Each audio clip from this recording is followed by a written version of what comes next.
Welcome. Consider this our final briefing, our last sort of press conference before we really embark on this journey. Today, we're diving deep into the absolute foundation of Web3. We're calling it the architect's mindset. Our goal here is simple: to show you why your mind, not your tools, is the real prerequisite for sovereignty in this new digital world. It's what separates those who just, get by from those who genuinely build. Get ready for a perspective shift.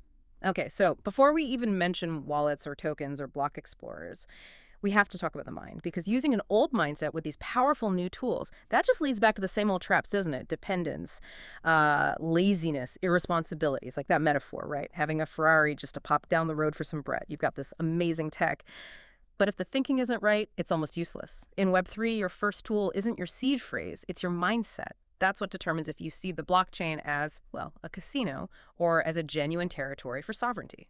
It's fascinating. So it really sounds like it hinges much more on unlearning things rather than just learning new technical skills. Absolutely, 100%. The architect's mindset, it starts before the first click. It's about deliberately shedding those old Web 2 habits, kind of like emptying your backpack, to make space. If you come in with those default settings, you've basically stumbled before you've even started. So a core principle we found, maybe the cornerstone, is this idea of radical humility, being willing to say, I don't know. You see it all the time. Arrogance leads veterans, people who should know better, right into scams, while real curiosity, treated as a discipline, helps novices actually prosper. Curiosity here isn't just casual interest. It's active. You go to the Explorer, you check the contracts, you ask the community, you don't just take easy answers. And this kind of humility, it's not about making yourself small. It actually creates like infinite space for growth, for security. Okay, that makes sense conceptually. But how does that translate into, practical day-to-day actions for someone actually in Web3? Right. Good question. It translates into what we're calling a hyper-focus on conscious action. Web3, let's be honest, is full of collectors of PDFs, as some sources put it. People who know all the theory but do, well, nothing practical. The architect acts. They test things. They validate. It's not about moving fast. It's about the quality of the action.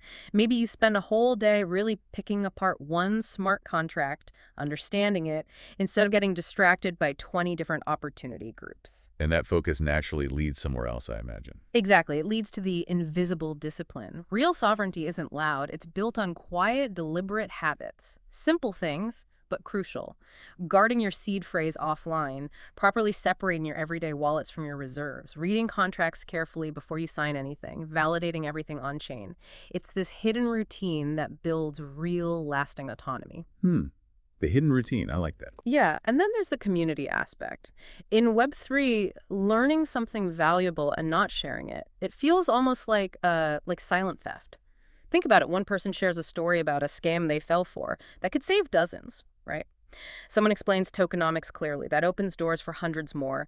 The community isn't passive. It's a collective brain. The architect understands this. They're a co-creator, not just watching from the sidelines. So it's about more than just using the tools yourself. Definitely. It means educating newcomers beyond just click here, click there. You give context, you explain the risks, you demystify the tools, you teach them how to think within this space, not just what buttons to press.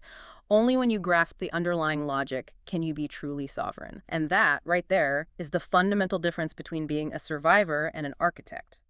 Survivors chase hype, they react. Architects, they create, they build, they contribute. You're not just a guest here, you're invited to be a co-creator.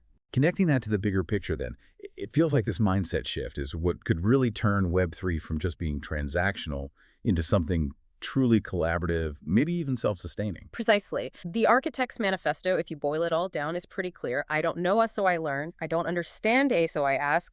I don't trust it, so I verify. I don't wait A, so I act. Every doubt is fuel. Every risk is a lesson. Every step can be a contribution.